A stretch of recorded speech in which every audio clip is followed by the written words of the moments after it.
Hey guys, this is Podfic, and today we're going to be reading Who's Old Now Barely Obizuavi. This is Chapter 10. If there was one thing Captain Marvel hated about fighting in an urban environment, it was the collateral. Forget about the sheer amount of property damage from getting flung into the buildings, parks, and pavement. It was the people that worried Billy. It was the people in their homes, the kids in the parks, the families walking along the street when they're supposed to be safe.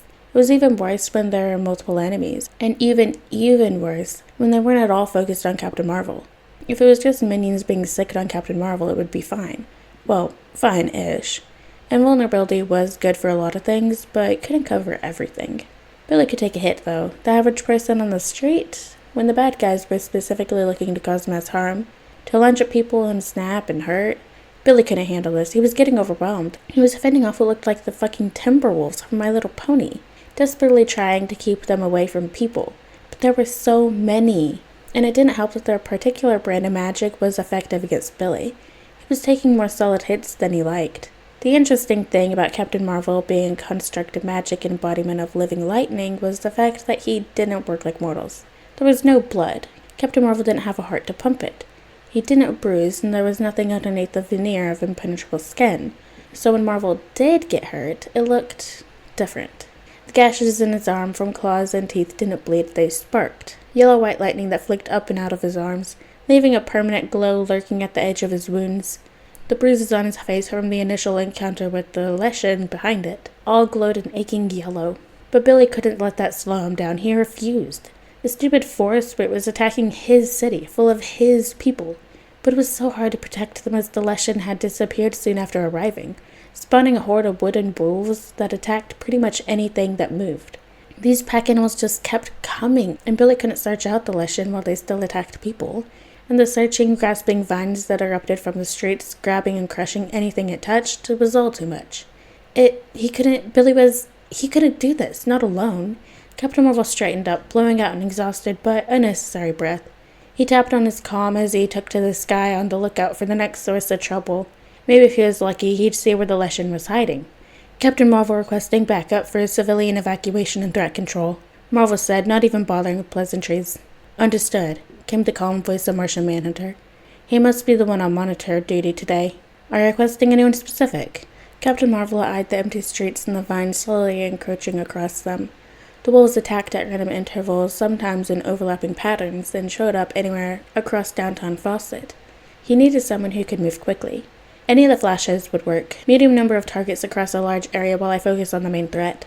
Understood. Flash en route. Billy smiled at the calm demeanor of his co-worker. Billy appreciated it, especially when he was getting so frazzled.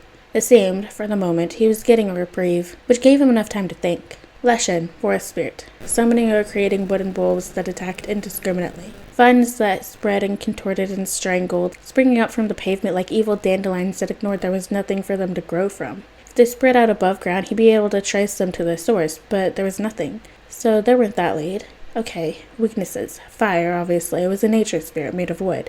Blunt force seemed to work on its minions at least, but what could Billy do? Where did it even come from? Didn't Danny say something about a nature spirit that escaped from custody during his trial last week? Could this be it? Billy fired off a quick text to Danny before shoving the phone back into his pocket dimension. Flash had arrived. Captain Marvel touched down. What's up, Cap? What's the sitch? Billy quickly gave Flash all the information he had, sensed the potential of this involving Danny. And just in time, too. Marvel's head whipped around as a stringing of magic threaded across the street. Something's coming. 2 blocks west. I'll try to track down the Leshen while you keep the wolves distracted. Flash saluted quickly before disappearing in a blur of red. Billy inhaled and tried to settle. Focus on his magic, the ebb and the flow, how it flowed through his body, the heated static that crackled idly through his being, and then how it flowed outwards, how it moved through his skin, trying to draw the torn edges back together, healing abrasion slowly to the beat of his own magic. His magic flowed into his aura and radiated outwards. Follow the waves as it extended out into the world. How it caught on the edges of foreign magic invading the space where the Rock of Eternity held sway. Follow the jagged edges, how its scent of rotting fruit and decaying flesh got stronger as they followed it. Flash's crackling energy and its blessing from Mercury brushed up against Billy's senses and was dismissed just as easily. He had to follow the sickeningly rotten energy towards what was supposed to be a being of life, a particularly strong tear. And it took on the fabric of Fawcett's native magic and, Captain Marvel opened his eyes and took off to Fawcett City's Central Park. There it was. When he arrived, what was normally a lovely park was wildly overgrown into an ominous dark forest. The magic around him was malevolent, tasted like anger and corpses. That, literally, magically grown forest looked like the kind of forest from fairy tales, where parents warned their children not to go in, and anyone who did was never seen again except for screaming in the forest of the anniversary of their disappearance. Maybe Billy had been reading too many spooky stories. Point was, the forest was really suspicious. Billy had a feeling that's where the Leshen was prowling, and if it thought that he was stupid enough to try to engage with it in his own territory, it had another thing coming. Fire. Specifically, it had fire coming. A fire spell in the hands of a beginner could be more dangerous than one in the hands of an expert, if only for sheer unpredictability. And with Billy's powers, yeah. Danny made him learn multiple water spells before he even let Billy touch a fire spell. "Hello, Mixed Leshen," Billy said. "I'm going to ask you to please leave under your own power before I force you. The harm caused to me and mine is caused for expulsion from my territory. It is simply a matter of how peacefully you go." The wind that tousled Marvel's hair didn't touch the leaves of the darkening trees. He blinked and suddenly he was in the dark forest, leaves canopying over his head and smoothing any possible sunlight. Billy sighed and discharged a burst of electricity that crackled sharply against the ground. The illusion faded away. The hard way it is. A wave of vines erupted from the ground, lashing out at Marvel. He dodged up into the air as they struck out. Marvel grabbed them and ripped them from the ground before lashing out in return, with a wave of electricity that naturally channeled into the ground. If the Leshen was hiding underground nearby, it should be affected, and if the multi-layered ear-splitting screech coming from a nearby corpse or trees was any indicator, it was. Captain Marvel threw a second wave of electricity into the trees where the screeching was, and they exploded under the impact. The forest screamed, a sound so terrible it could only be magically enhanced. Marvel winced, resisting the urge to cover his ears. It was only because he continued to listen beyond the faint ringing in his ears that he picked up on the movement behind him.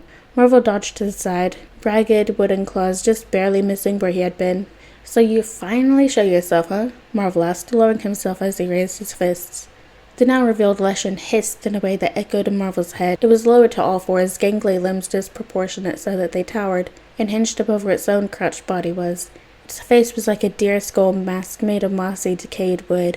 Moss and vines dangled off its skeletal, primordial body.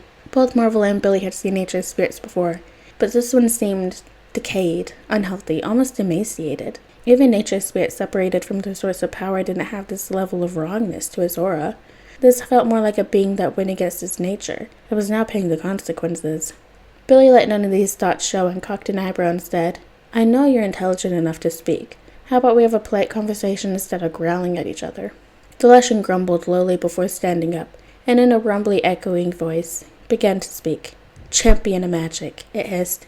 "You will not be leaving this counter alive." "I've heard that one before. Any particular reason you're targeting me?"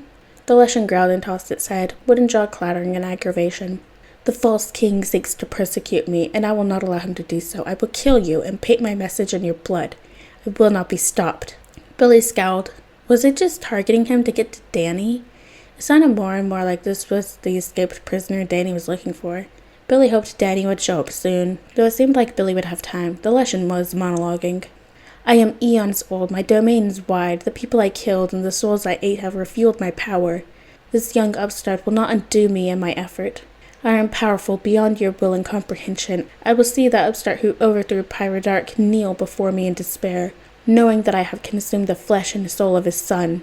"I'm sorry, you're going to do what?" Phantom said suddenly from behind the Leshen, flicking his ghostly tail and narrowing his eyes, rarely utilized crown spinning idly over his head.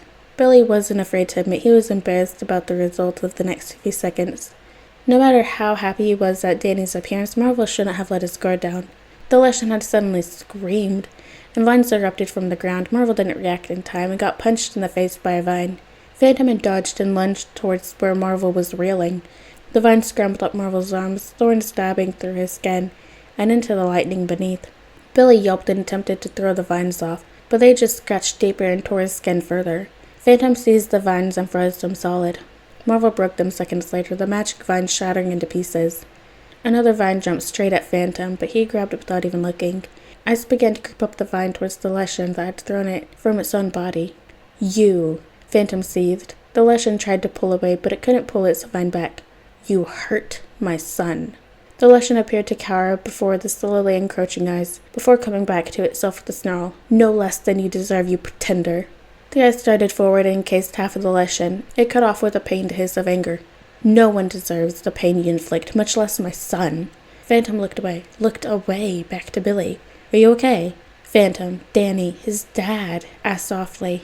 Billy rubbed up where his lightning sparked over his skin, and past the confines of his form. Phantom didn't wait for any answer and glared back at the Lushan. I want to make one thing clear. Phantom spoke, voice as cold as the ice that continued to creep along the terrified Lushan. You could have perhaps found amnesty in the courts of the Infinite Realm. All you had to do was cooperate. Instead, you took the mercy granted to you in the interim, and used it to break out of the realms. You targeted my home, my family. This could have been so much easier, and now I'm going to have to freeze you over and drag you back to the realms for a much harsher justice. Phantom released the vine and floated closer to the frozen Lushan. Oh, and one last thing, Phantom continued before seizing the base of the vine and snapping. If you ever touch my family again, he intoned over the screaming of the Lushan, I will rip you apart, molecule by molecule. Phantom tore open a portal, and Sparta kicked the still screaming Lushan through. Marvel laughed a little hysterically. Thanks for the help, Phantom. Phantom rolled his shoulders and shrugged. It was my problem to begin with. I'm sorry if he came after you. Thanks for the help, Flash. Billy startled and looked to the side. Flash was there, looking a little terrified and a little gobsmacked. Yeah, thank you, Flash. I hope the minions weren't too much trouble for you. Billy smiled. What? Oh yeah, no problem, man. I came to find you when the wolves collapsed. Got here right before Phantom kicked him through the portal. Where exactly did it go? Flash asked awkwardly. The Infinite Realm. It's going to be put on trial. Again. For even more crimes. Phantom sighed and rubbed the bridge of his nose. It's going to be such a headache. I'd imagine, but follow-up question. What's the crown for? Billy was struck with the sudden realization that he'd never told the League that Phantom was High King of the Infinite Realms. And all that entailed. Marvel looked to Phantom. Phantom looked to Marvel. They spoke in unison. Shit. So are we going to talk about... Not right now, Flash. Later. I need to help with the cleanup first. Oh, good point, but you're kinda... What? Sparking?